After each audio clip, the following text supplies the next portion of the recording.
የአፋብኃን ጥሪ በአፋብኃን ጥሪ ላይ የምሁራንን አስተያየት የህወሓት ውሳኔ በቅደም ተከተል እንነግራችኋለንና አብረውን ይቆዩ።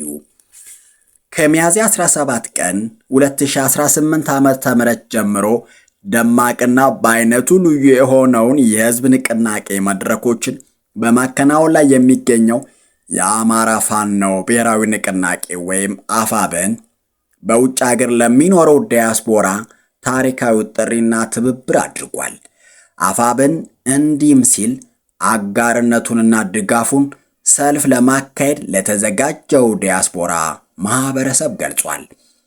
አገዛዙ በአማራ ህዝብ ላይ እየፈጸመ ያለውን የዘር ማጥፋት ጦርነትና በዚህ ጦርነት ውስጥ ያለውን ህዝብ በምርጫ ስም ለማታለል የሚደረገውን ሩጫ ለዓለም ለማጋለጥ የተዘጋጀው ዓለም አቀፍ ሰልፍ ያለንን ድጋፍ እንገልጻለን ብሏል። አፋብኃን በመግለጫው የአማራ ህዝብ በታሪክ ውስጥ የራሱንና የሌላውን ኢትዮጵያዊ ማንነትና ታሪክ በመስዋዕትነት ያስከበረ ከመሆኑ ባሻገር በጋራ ሀገር ላይ በእኩልነት መኖርን እሴቱ ያደረገ ህዝብ ነው ሲል ገልጿል።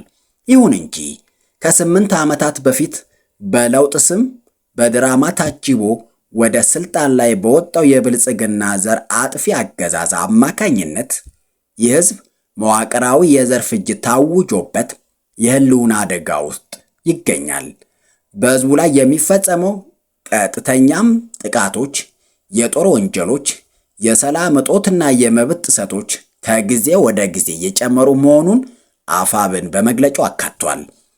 ይህንን ተከትሎ የአገዛዙን ወንጀል ማጋለጥን ጨምሮ በተለያየ መልኩ ተጋድሎ ሲያደርጉ የቆዩት በውጭ የሚገኙ ወገኖቻችን በአገዛዙ የዘር ማጥፋት ወንጀሎችና ህጋዊ ጨፍጫፊ ለመሆን የሚያደርጋቸውን የምርጫ እንቅስቃሴዎች አስመልክቶ በዓለም አቀፍ ደረጃ በተቃውሞ ሰልፍ ድምፃቸውን ለማሰማት መዘጋጀታቸውን ተረድተናል ሲል የገለጸው አፋብኃን አገዛዙ በዘር ማጥፋት ወንጀል ተጠያቂ መሆን የሚገባው ስብስብ እንጂ በጦርነት ቀጠና ውስጥ ያለን ህዝብ በምርጫ ስም አታሎ ተጨማሪ የጭፍጨፋ ዓመታትን ሊያገኝ የማይገባው በመሆኑ አገዛዙ የአፍሪካ ቀንድ የቀውስ ጠማቂ ኃይል በመሆን ኢትዮጵያን ብቻ ሳይሆን የቀንዱን ህዝቦች ሰላም ጭምር የነፈገና በኢትዮጵያ ጎረቤት ሀገሮች የውስጥ ጉዳይም ጣልቃ እየገባ ያለ እንደመሆኑ በዲፕሎማሲ መድረኮች ተገቢው ሊደረግበትና ሊወገዝ የሚገባው ስለሆነ የብልጽግና አገዛዝ እያደረሰ ያለውን የሰብአዊ መብት ጥሰቶች በማጋለጥ ምርጫ የአገዛዙን ስርዓት አልበኝነትና የህዝብን ሰቆቃ የሚያራዝም መሆኑን ማሳወቅ አስፈላጊ ስለሆነ ዘር አጥፊና አምባገነን አገዛዝ እያደረሰ ያለውን ሰቆቃ በማሳወቅ ዓለም አቀፉ ማህበረሰብ ችግሩን ተረድቶ ከአማራ ህዝብ ጎን እንዲቆም እና ለአገዛዙ የሚያደርገውን ድጋፍ እንዲያቆም ግፊት ማድረግ ይቻል ዘንድ በውጭ ሀገራት የሚኖረው ማህበረሰባችን ሊያደርግ ያሰበውን ታላቅ ሰላማዊ ሰልፍ እንደግፋለን ብሏል የአማራ ፋኖ ብሔራዊ ንቅናቄ። በመሆኑም የዲያስፖራው ማህበረሰብ በነቂስ ወጥቶ ድምፅ ለተነፈገው ህዝብ ድምፅ በመሆን ታሪካዊ ግዴታው እንዲወጣና ለተነፈጉት ፍትህ በመጠየቅ የተሳካ ሰልፍ እንደሚያደርግ እናምናለን ሲል መግለጫውን ቋጭቷል። አፋብኃን በአውሮፓ በስዊድን፣ ቤልጅየም፣ ፓሪስ፣ ለንደን፣ ጣሊያን ከሜይ 1 ጀምሮ ሰልፎች እንደሚካሄዱ ያገኘናቸው መረጃዎች ያመለክታሉ። ይህንን ሰልፍ ተከትሎ አስተያየታቸውን የሰጡ ምሁራን ሰልፍ አንዱ የትግል ዘርፍ እንጂ ብቸኛ የመታገያ መንገድ ባለመሆኑ ከሰልፉ ጎን ለጎን ዲያስፖራው ማህበረሰብ አንድ ድርጅት መስርቶ በአንድነት የዲፕሎማሲና የአድቮኬሲ ስራ መስራት እንዳለበት ጠቁመዋል። ወደ ቀጣዩ ዜና ስንገባ ጠቅላይ ሚኒስትር አብይ አህመድ ከ2 ሳምንት በፊት የትግራይ ጊዜያዊ አስተዳደር ፕሬዝዳንት ሌተናል ጀነራል ታደሰ ወረደን የስልጣን ጊዜ ለ1 ዓመት ማራዘማቸውን ተከትሎ ህዝባዊ ወያኔ ሓርነት ትግራይ ወይም ህወሓት ሹመቱን እንደማይቀበለውና ከጦርነቱ በፊት የነበረውን መንግስት ለመመለስ መወሰኑን መግለጹ ይታወሳል።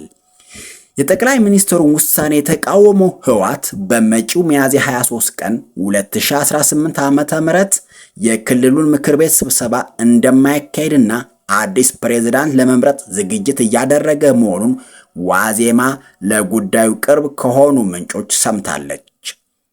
አዲሱ ፕሬዝዳንት ማን ሊሆን እንደሚችል በእርግጠኝነት መናገር ባይችሉም የድርጅቱ ሊቀመንበር ደብረጽዮን ገብረ ሚካኤል ዶክተር፣ የጊዜያዊ አስተዳደሩ ምክትል ፕሬዝዳንት አቶ አማኑኤል አሰፋ ወይም በፕሪቶሪያው ስምምነት ወቅት አንዱ ተደራዳሪ የነበሩት ፍስሐ ሀብተ ጽዮን ዶክተር ሊሆኑ እንደሚችሉ ምንጫቸው መግለጣቸውን ዋዜማ ሬዲዮ ዘግባለች።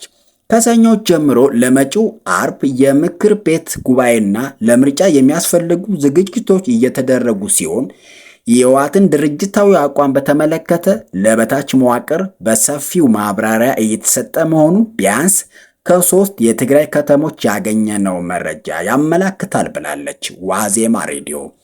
ጊዜያዊ አስተዳደሩ ሙሉ በሙሉ ፈርሶ በቀድሞው መንግስት ከተተካ በኋላ ክልሉ በጊዜያዊነት በኮማንድ ፖስት እንዲመራ የማድረግ እቅድ መኖሩን ተሰምቷል።